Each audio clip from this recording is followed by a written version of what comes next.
아, 노인네 진짜 끈질기네. 엄마가 빨리 죽어야 보험금도 나오고 건물도 팔 거 아니야. 그냥 약 먹고 자라고. 나 빚쟁이들한테 시달려 죽는 꼴 보고 싶어? 방금 들으신 목소리, 장례식장에서 세상 없는 효자 행세를 하던 아들의 실제 목소리입니다. 10년 간병한 며느리는 영원, 바람난 아들은 백억? 모두가 그렇게 생각했던 상속 전쟁.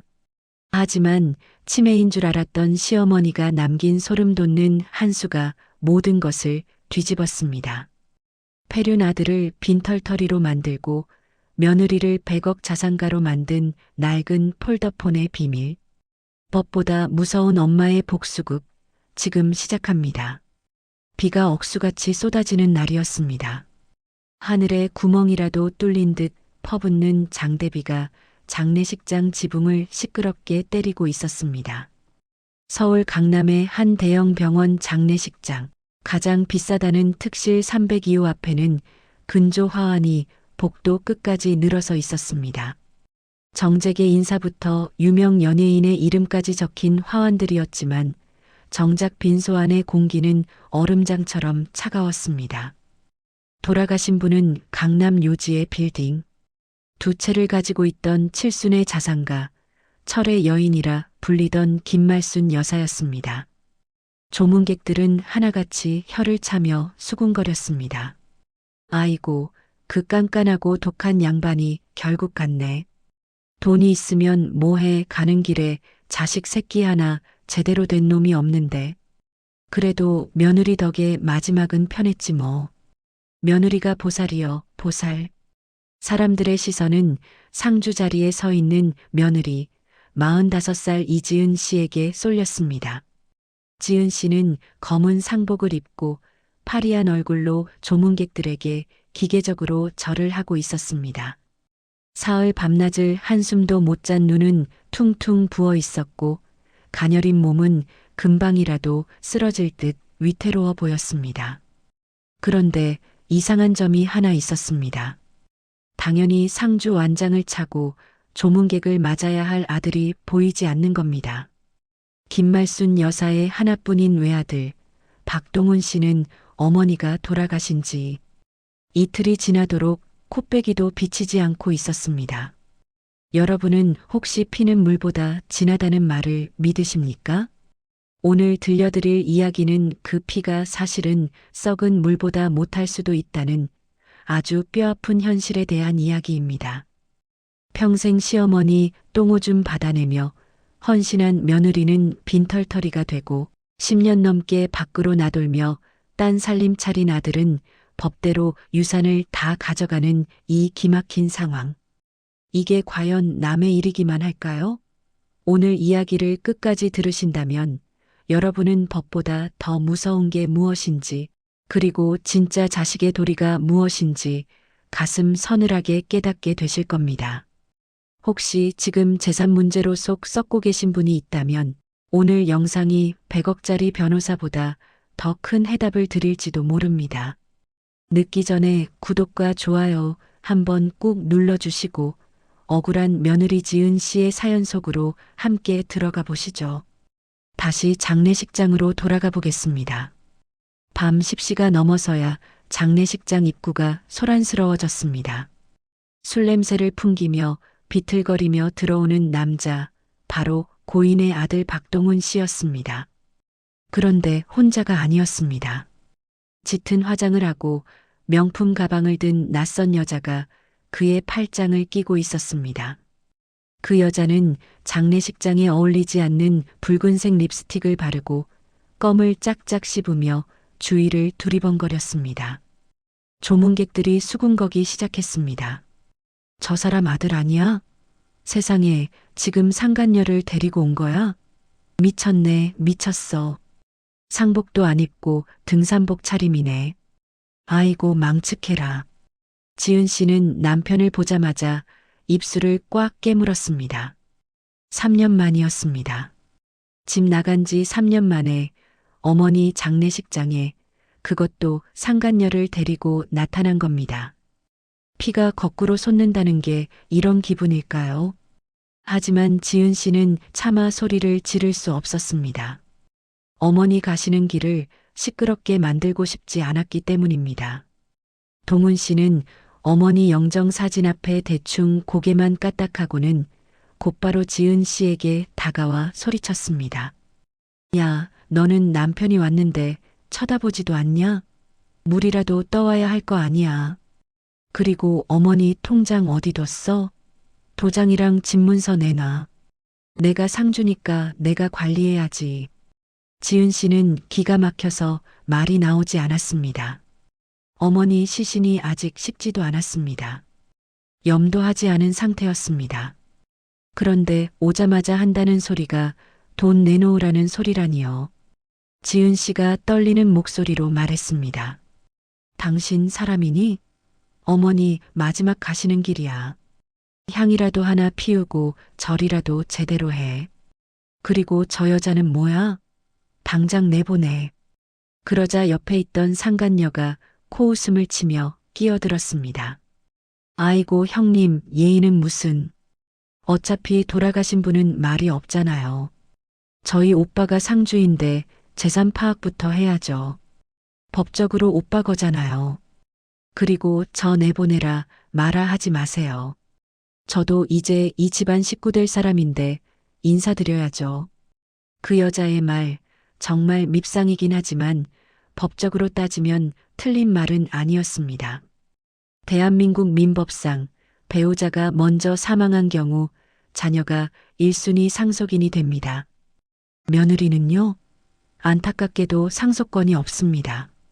대습상속이나 기여분 같은 복잡한 말이 있지만 기본적으로 시어머니 재산은 며느리에게 한 푼도 가지 않는 게 원칙입니다.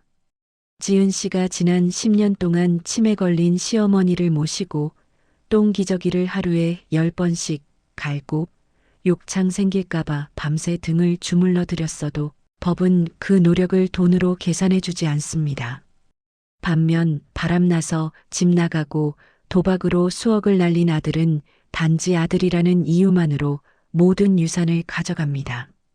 이게 법입니다. 참 잔인하고 불공평하죠? 동훈 씨는 장례식장 식당에 자리를 잡고 앉아 큰 소리로 떠들기 시작했습니다. 이제 이 빌딩은 내 거야. 싹 다 팔아서 강남 신축 아파트부터 살 거야. 야, 거기 아줌마. 여기 육개장 좀 더 가져와 봐. 술도 좀 가져오고. 조문객들의 눈살이 찌푸려졌지만 누구 하나 나서는 사람이 없었습니다. 상주가 저 모양이니 며느리만 불쌍하게 됐네. 쯧쯧. 동정의 눈빛만이 지은 씨를 향했습니다. 지은 씨는 부엌 구석에서 수돗물을 틀어놓고 소리 죽여 울었습니다. 돈이 탐나서가 아니었습니다. 어머니와 함께한 세월이 자신의 헌신이 저런 인간에게 짓밟히는 게 너무나 억울해서였습니다. 김말순 여사는 생전에 깐깐하기로 소문난 분이었습니다. 며느리 지은 씨에게도 살가운 말 한마디 안 하던 분이었습니다. 밥이 질다, 국이 짜다, 청소가 안 됐다. 하루에도 12번씩 잔소리를 퍼부었습니다. 동훈 씨가 바람나서 집을 나갔을 때도 시어머니는 며느리를 잡았습니다. 남자가 밖으로 도는 건 여자가 집안 단속을 못해서 그렇다. 내가 좀 더 싹싹하게 했어야지. 여자가 곰 같으니까 남자가 여우 찾아 나가는 거 아니냐. 그 말에 지은 씨는 가슴에 대못이 박혔습니다. 친정은 가난했고 아이는 없었지만 이혼녀 딱지를 달고 살 자신이 없었습니다. 무엇보다 갈 곳이 없었습니다. 그렇게 10년을 버텼습니다. 치매가 온 뒤로는 더했습니다. 벽에 똥칠을 하고 며느리 머리채를 잡는 시어머니를 보며 지은 씨는 전생에 무슨 죄를 지어 이러고 사나 싶어 매일 밤 베개를 적셨습니다. 그런데 이제 와서 빈털터리로 쫓겨나게 생긴 겁니다. 장례식이 끝나고 사무제까지 마친 날 동훈 씨는 본색을 드러냈습니다. 지은 씨가 살고 있는 본가 시어머니 명의로 된 2층 단독주택으로 들이닥친 겁니다. 이삿짐 센터 사람들을 대동하고 말이죠. 동훈 씨는 거실에 들어서자마자 지은 씨의 짐을 가리키며 소리쳤습니다. 야, 아저씨들. 이거 싹 다 빼주세요. 저기 밖에 내다 버리시면 됩니다. 지은 씨가 달려와 남편의 팔을 붙잡았습니다. 여보, 이러지 마. 나갈 데 없어. 그리고 어머니가 나 이 집에서 계속 살아도 된다고 하셨어. 내가 어머니 모신 세월이 얼만데 이러는 거야? 동훈 씨가 지은 씨를 거칠게 밀쳐내며 비웃었습니다. 말로만 그러셨지 유언장은 없잖아. 변호사한테 물어보니까 유언장 없으면 100% 아들 거래. 법대로 하자고, 법대로. 너 내가 그동안 생활비 안 줬다고 징징댔지? 이 집에서 먹고 자게 해줬으면 된 거 아니야? 식모살이 했다고 생각해. 짐 싸서 나가. 안 나가면 경찰 부른다? 지은 씨는 마당에 주저앉았습니다. 시어머니가 생전에 아끼시던 장독대 옆 봉숭아 꽃이 붉게 피어 있었습니다. 저 꽃을 보며 시어머니는 무슨 생각을 하셨을까요? 어머니, 저한테 왜 그러셨어요? 저 정말 열심히 살았잖아요. 어머니 아들 목까지 제가 다 했잖아요. 그런데 왜 저한테는 아무것도 안 남겨주셨어요? 저 이제 어디로 가요? 하늘이 원망스러웠습니다. 억울해서 숨이 쉬어지지 않았습니다. 그때였습니다. 대문 밖에서 검은 고급 세단이 멈춰서더니 검은 양복을 입은 중년 남자가 들어왔습니다. 손에는 두툼한 가방을 들고 있었습니다. 날카로운 눈매에 빈틈없어 보이는 인상. 그는 주변을 둘러보다가 소리쳤습니다. 박동훈 씨 되십니까? 동훈 씨가 이삿짐을 나르다 말고 퉁명스럽게 대답했습니다. 누구요? 빚쟁이면 나 돈 없으니까 가쇼. 나중에 줄 테니. 남자가 안경을 고쳤으며 정중하게 말했습니다. 저는 법무법인 정의의 대표 변호사, 최 변호사입니다. 고 김말순 여사님의 법률 대리인 자격으로 왔습니다. 고인의 유언을 집행하러 왔으니 다들 하던 일 멈추시고 자리에 앉아주시죠. 유언? 동훈 씨의 눈이 휘둥그레졌습니다. 이삿짐 센터 직원들도 짐을 내려놓고 눈치를 살폈습니다. 유언장 없다며? 엄마가 치매인데 무슨 유언을 해? 당신 사기꾼 아니야? 동훈 씨는 당황한 기색이 역력했습니다. 지은 씨도 놀라 일어나 남자를 쳐다봤습니다. 최 변호사는 거실 탁자에 가방을 내려놓고 서류 봉투 하나를 꺼냈습니다. 봉투 겉면에는 유언장이라는 글씨가 붉은 인주로 봉인되어 있었습니다. 김말순 여사님께서는 치매 진단을 받으시기 3년 전 정신이 아주 맑고 온전하실 때 공증받은 유언장을 저에게 맡기셨습니다. 그리고 돌아가시는 날 개봉하라고 하셨죠. 자, 여기 계신 며느님 이지은 씨도 자리에 앉으시죠. 동훈 씨는 침을 꿀꺽 삼켰습니다. 불안했지만 설마 했습니다. 엄마가 나밖에 더 있어? 며느리는 피 한 방울 안 섞인 남인데. 설마 며느리한테 주겠어? 기껏해야 용돈이나 좀 챙겨줬겠지. 아니면 나한테 잔소리 좀 적어놨겠지. 동훈 씨는 애써 태어난 척하며 소파에 거만하게 앉았습니다. 다리를 꼬고 상간녀에게 눈짓을 보냈습니다. 빨리 읽으쇼. 나 바쁜 사람이니까. 뭐 건물 관리는 잘하라고 써놨겠지. 최 변호사가 봉투를 뜯고 유언장을 꺼냈습니다. 종이 넘어가는 소리가 유난히 크게 들렸습니다. 변호사는 차분하지만 힘 있는 목소리로 읽어내려가기 시작했습니다. 본 유언장은 김말순의 자유로운 의사에 따라 작성되었음을 밝힌다. 나 김말순은 내 명의로 된 강남구 역삼동 빌딩 2채와 현재 거주 중인 단독주택 그리고 은행 예금 50억 원을 다음과 같이 상속한다. 여기까지 듣자 동훈 씨의 입가에 미소가 번졌습니다. 빌딩 2채에 현금 50억. 드디어 내 세상이구나. 이제 저 여자 내쫓고 새 인생 시작이다. 그런데 변호사의 다음 문장이 그 미소를 얼어붙게 만들었습니다. 첫째, 불효자 박동훈에게는 단돈 10원도 상속하지 않는다. 순간 거실에는 정적이 흘렀습니다. 째깍거리는 시계 소리만 천둥처럼 크게 들렸습니다. 동훈 씨의 얼굴이 불그락푸르락 변했습니다. 옆에 있던 상간녀도 입을 딱 벌렸습니다. 지은 씨는 자신의 귀를 의심했습니다. 잘못 들은 건가? 어머니가 정말 그런 말씀을 남기셨다고? 동훈 씨가 벌떡 일어나 소리쳤습니다. 이봐요. 당신 돌팔이 변호사 아니야? 우리 엄마가 그랬을 리가 없어. 내가 아들인데. 하나뿐인 아들인데. 그리고 유류분이라는 게 있잖아. 내가 법은 몰라도 그건 알아. 아무리 유언장이 있어도 자식한테는 무조건 절반은 주게 돼 있다고. 어디서 사기를 쳐? 동훈 씨는 씩씩거리며 변호사의 멱살을 잡을 기세였습니다. 얼굴은 분노로 터질 듯했고 눈에는 핏발이 섰습니다. 하지만 최 변호사는 눈 하나 깜짝하지 않았습니다. 오히려 그럴 줄 알았다는 듯 차갑게 웃으며 가방에서 또 다른 서류 뭉치를 꺼냈습니다. 그 서류 뭉치는 백과사전만큼이나 두꺼웠습니다.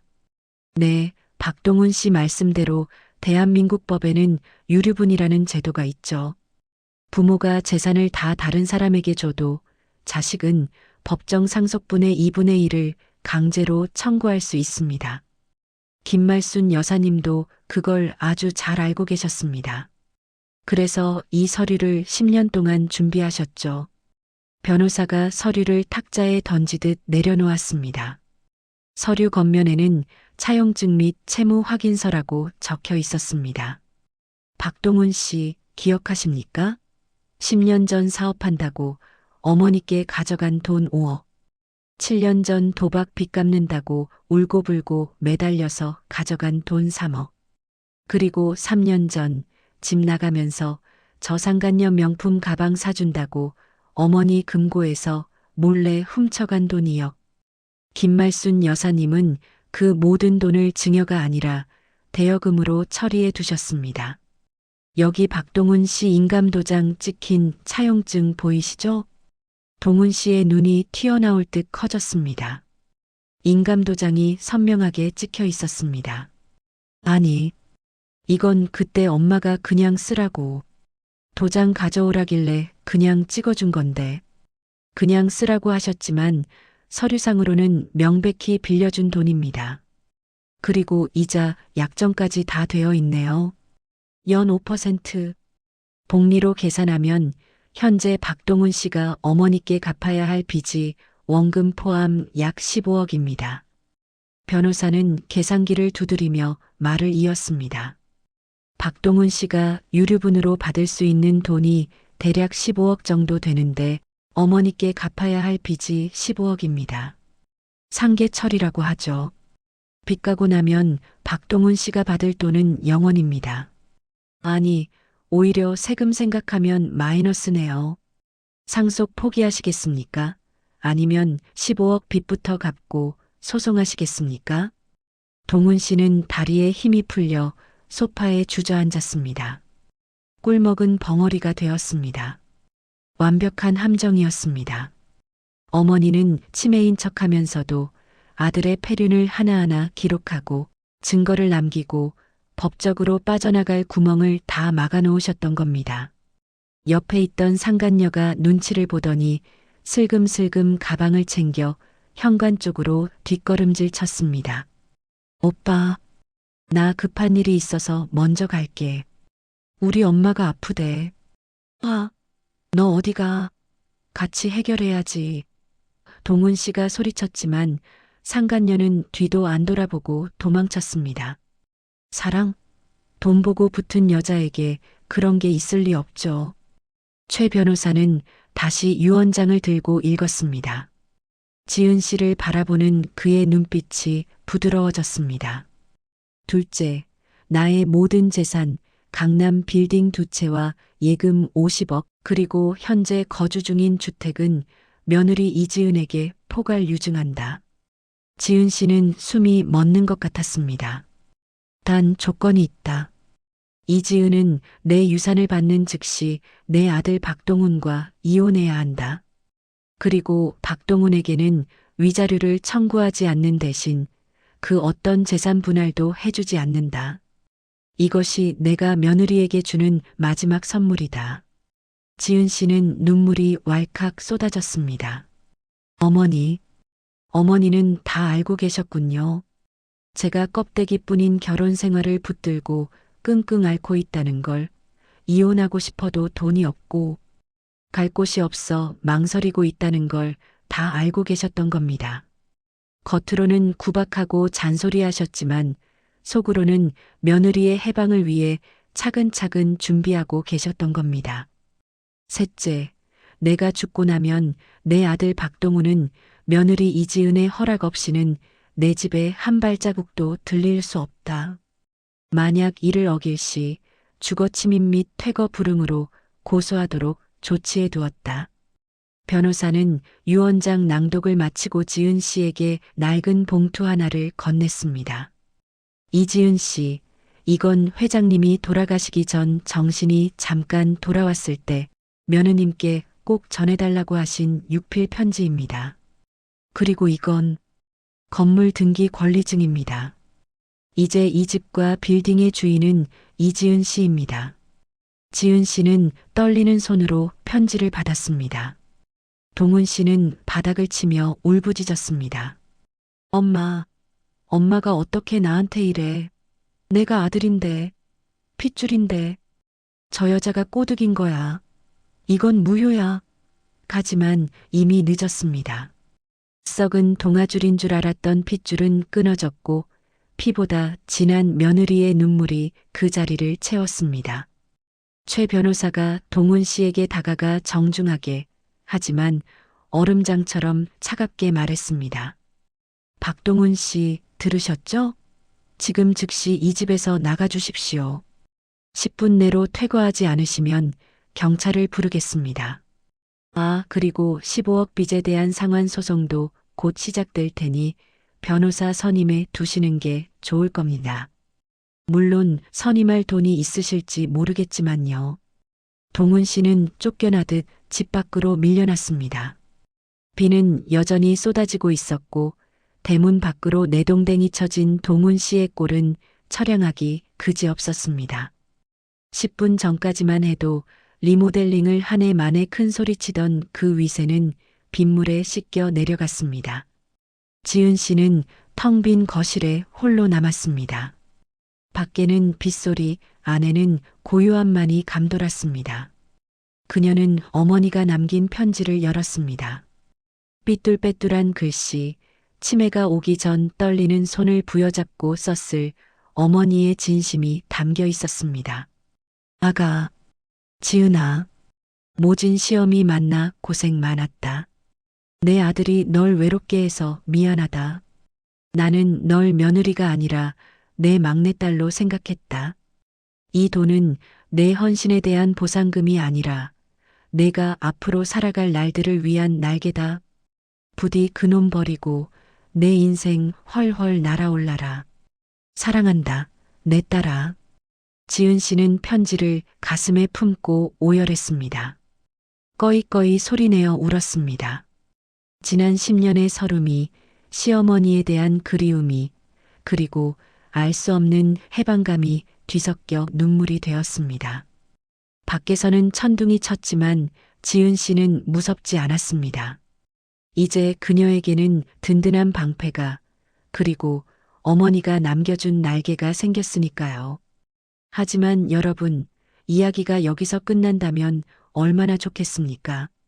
악당이 쫓겨나고 주인공이 행복해지는 동화라면 참 좋겠지만 현실은 그리 호락호락하지 않습니다.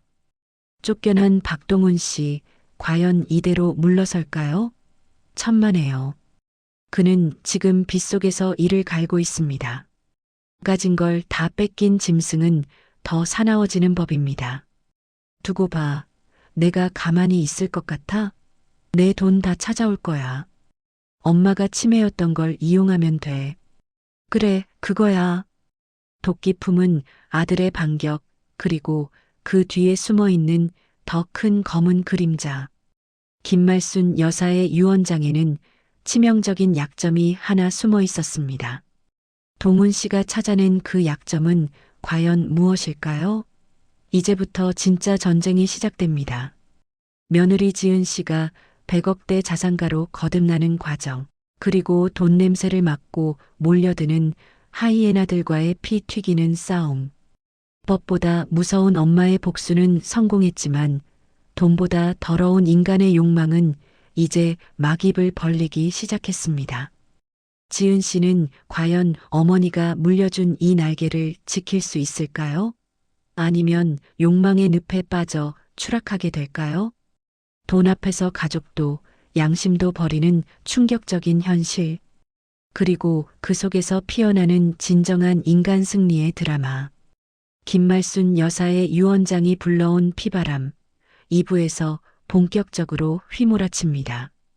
상속 전쟁의 서막 놓치지 마시고 다음 영상에서 꼭 확인하세요.